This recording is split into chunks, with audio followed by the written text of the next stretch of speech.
Okay, love and light, ladies. I hope. Okay, yeah, that's not bad. This glare from the window. Where's actually sunlight? Let me turn this lamp off and see if that would help. Because it's super bright. Yeah, but I need the sun in my face, so I can't close the blinds. I like this. Um, And sunlight is good for you. So let me go ahead and put my phone on silent really quick. I don't want anything to interrupt this video. And as you can see from the title, it says how to remain a mystery. And so one of you ladies on a different live requested that I do a video on how to remain a mystery when you are dating in that dating stage. And so really, as a woman, you should remain a mystery for the duration of your relationship. Like there should always be something new to learn about you. Even as, different things unfold, you may tell some stories or he may figure things out, through your family, but you should always be a mystery. And how you do that is by simply not telling everyone your life story. And so I'm going to get into a few strategies. And the very first tip that I have for you ladies is to stop thinking so hard about this.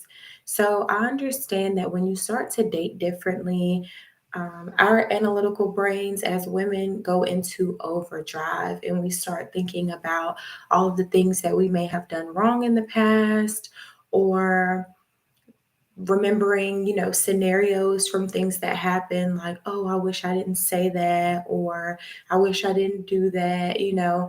And it's just not healthy when you realize that you are seriously the prize. It's not that you don't care how you're perceived anymore. I wouldn't say that you care, but you have less of a conscious mind towards it. Like you're not making decisions based off of how that individual is going to perceive you. You're just being yourself. It's just becoming a part of you. And so feminine women tend to tell less about their private lives. They may share information with you, but any information that we share is really on a need to know basis. Like we're sharing this because there's a purpose behind it. Like we're teaching a lesson, we are educating, we are trying to figure something out about this person. So we share a little bit about ourselves, right? It's always very strategic. So, first, stop thinking so hard about it. You are the prize. Just be feminine. If you don't know how to do that, watch videos, come to me, get some consulting, go to another coach. Just do whatever it takes to change your mindset overall. And once it becomes a part of you, you won't think about stuff like this. So that's my first tip. The second thing is focus on what he needs to know. So I only disclose certain things to men based off of what I want them to know about me, and that's what I consider what they need to know. So a few things that a guy needs to know about me is that I'm high maintenance. He can see that based off of the way I carry myself, the way I pamper myself, the activities that I do. So a guy may call and say, "Hey, what are you doing?" And I'm like, "Oh, yeah, I have a massage later. So I'm not going to be able to go out today. But definitely, like, if you think about hanging out, let me know in advance and I will pencil you in." And so I reward them for that, right? Like when a guy says, okay, let's say it's Wednesday, and they're like, "Oh, can we hang out Saturday night?" It's like, okay, let me check my schedule. Yes, I'm available for dinner Saturday night at 6 or 7 p.m. And typically they choose a later time, right? So you always want to give them two times. If you're suggesting like, "Oh, let's meet at 8," and then they're like, "Oh, well, can we have dinner at 10 o'clock?" Because I get it like, no, always suggest two times. I could either do a lunch date around 2, or we could have dinner around 7. Give them options, and then that way it's like, okay, I have to choose between one of these instead of you just suggesting one and them having to pick another. It works. That has nothing to do with remaining a mystery, but it works. Also, with that being said, don't tell them all of your activities. So like I said I had a massage, but I may also be meeting with one of you ladies. I may not be revealing like, oh yeah, I'm a consultant and I teach women how to do this and that and da da da. Like I'm not doing all that. I will have my session, teach all that I can, pour into you ladies, make my money in private, and then go to my massage later. But the only thing I share with him is that I'm going to get a massage.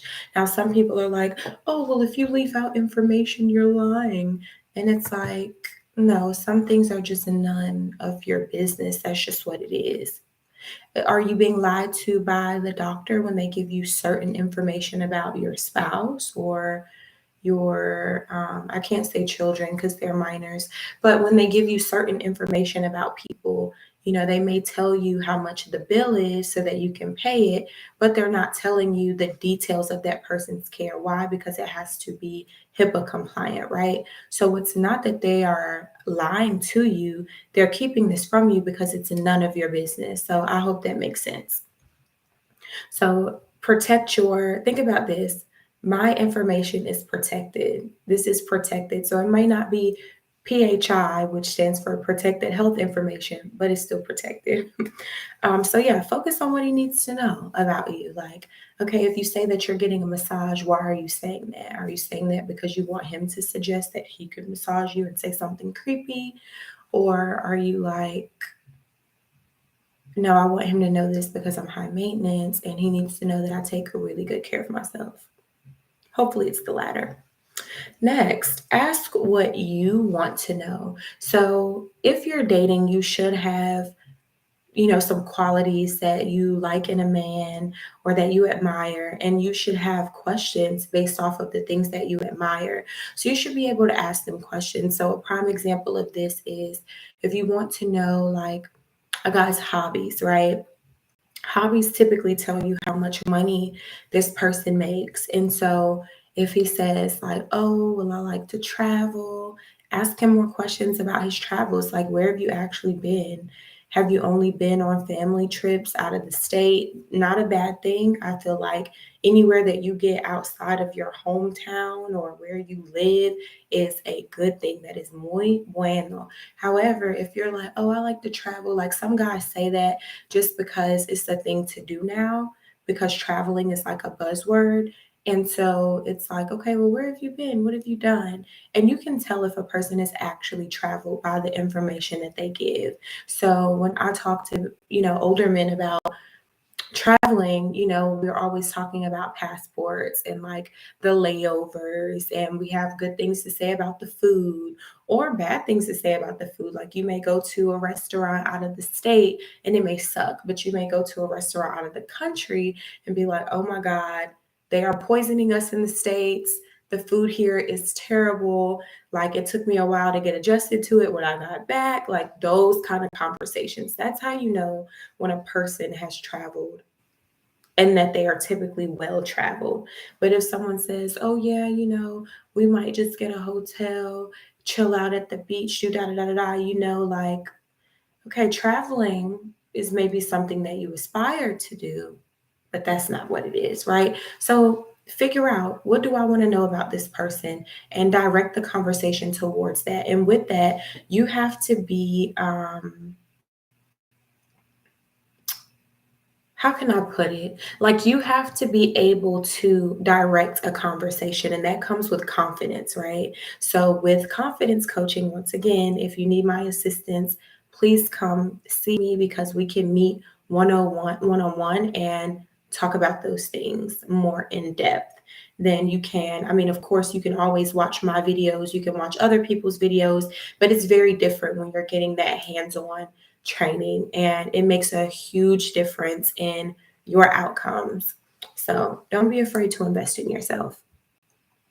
Next, figure out what makes him talk. So this particular point is based off of just understanding people in conversations. And so, what I mean by that is, okay, someone may be talking to you about something and asking you questions, and you're like keeping it short, right? They're like, "Oh, Sophia, how are you?" And you're like, "Oh, I'm doing well." Okay, well, what do you have planned for today? Oh, I'm gonna go get my nails done and I'm gonna go do this and I'm gonna do that. And then, you're just telling them about your day or some things that you have planned, but you're keeping it really short. And then they're like, oh, well, how's your dog doing? And you love your dog. Oh my, he's doing great. We just went to the dog park and we did this, and I got him a new really cute outfit. Let me show you his outfit, right? You see how like your whole energy can change based off of something that you really like to talk about. For some women, this may be their family. For some women, this could be school. For some people, it may be their animals. For some people, it may be fashion. Like you could talk all day about your clothing. So there's something that makes everyone tick. And for him, you have to figure out what that is. So I remember I dated a guy who really liked to talk about church and like different instruments that people use because he was a musician. So that's something that I could get him to talk about. Another guy, he was into like tech type of stuff. So when I asked him questions about IT, it's like he wanted to teach me, because that's just how men are. He wanted to teach me so I can get him to talk all day about IT and then slip a question in there about, well, when's the last time you dated someone? Like seriously dated someone, Why am I asking this? Because I want to know how long ago that relationship was. How long, like, are you a committal person? Because some guys will come out straight and tell you, like, oh, I've never had a long term girlfriend, right? So it's like, interesting. And you can just observe. You don't have to like judge him like, oh, well, why not? Are you afraid of commitment? Don't do all that. That scares men away. That's another thing. So, along with being a mystery, allow them to have some privacy too. Like if you ask a man a question and he's sort of giving you pushback, you can find strategic ways to ask it differently, but don't keep asking the same question and don't like prod them for information. Like be like, okay, and move on. All right. So Sophia asked, is it a bad thing if you are not active on social media? I feel men tend to forget about you if you do not post due to having so many options on social media. What are your thoughts on this? So I don't date men on social media, so I don't really have a major opinion on that. And honestly, when I am dating someone, they don't have my social media because, like, you don't need to see me every day on social media. That can actually be a deterrent. So, if a guy sees you post a picture, let's just say once every 2 weeks, right? Like he's seeing your updates, he's watching your stories and watching you have lunch or, go out to dinner with your family. Like he's seeing everything that you're doing. So why would I pay to take you out to dinner and then hear about the same things that you are already doing? Or why would you want to deal with the awkwardness of having him ask you questions like, oh, that guy that was on your story, with the blazer, did you, are you two like involved? And you're like, that's my brother. Like, that's weird. So I would say my thoughts on it, don't have them on your social media. It's no reason for that. But I hope this video helped you, ladies, in your striving to be a mystery. If you are one of those women who has like that word vomit, like give yourself some time. Like you can actually like time it. Like you can be like, okay, well, I won't really talk much about myself until we get the food. That buys you like 20 minutes, right? So you're just listening to him and then you're sharing little details about yourself. But because you're in between bites and he's in between bites, it's sort of dragging the conversation out, right? So be strategic. All you literally have to do is just sit there and like think about these things that I mentioned. What do you want to know from him? What does he need to know about you based off of the image that you are portraying? Um, and then, yeah, like I said, once this becomes a part of you, you will stop thinking so hard about how this person is perceiving you, because it's second nature. Like now I go on dates, I'm not like, oh my God, what is he gonna think about this outfit? Like, whatever, I wear what I want. I wear what I want, I do what I want, I order whatever I want. I don't care. Before, I know some people are like, oh, you should stay away from certain foods. But seriously, if I'm in the mood to eat tacos that particular day and I'm really craving them, like I'm going to have tacos. I'm an adult woman and I know how to eat a taco to where it's not sloppy. And plus, when I lift up my taco, you're going to see my manicured nails. I get to giggle. Oh my gosh, this sauce is everywhere. This is actually really good. I like this place. You chose a great place. I actually had someone, and obviously I'm engaged now, so I actually had someone take me on a date. Was this last year or the year before? It was one of them. Anyway, they took me out on a date and we did go to a place that sold like authentic tacos and different types of Mexican food. And they had like pulled pork and all this different type of stuff that you could have. And then they also sold like collard greens, which was it was interesting. Um, I'm from the South, and so collard greens just have to be prepared a certain way for me to really enjoy them. But they were okay. They were okay. I just thought it was interesting that they had them with the tacos. I don't know, maybe it's just me. But yeah, so I went to this really good place and I wasn't a fan of everything that I tried, but it was new and I enjoyed myself. And he asked, like, well, is there anything else that you want? I was full, I was satisfied, so I didn't need anything else. But those are the types of things. Like if you're with a guy who is attentive to you and your needs and he's genuinely paying attention to you, like he's gonna know. Like I remember one time I was eating some food and I didn't really like it that much. And this guy's like, is the food okay? And I'm like, oh yeah, it's fine. It's just it's a little different. Like I didn't don't say nasty, say it's different. But I'm like, it's different. It's a different taste. But he observed that and he's like, well, do you want anything else? I'm like, oh well, I would like to try this. So they will pay attention to you. It's not something where you have to be like, this is not good. I'm gonna send this back. Like, be a lady. You can always eat something else later, things like that. But you can find your way to have your courtesy and the etiquette and all of that good stuff. Um, yeah, so I hope this was helpful. I could literally talk about this all day, so I'm gonna go. This is what I do for a living.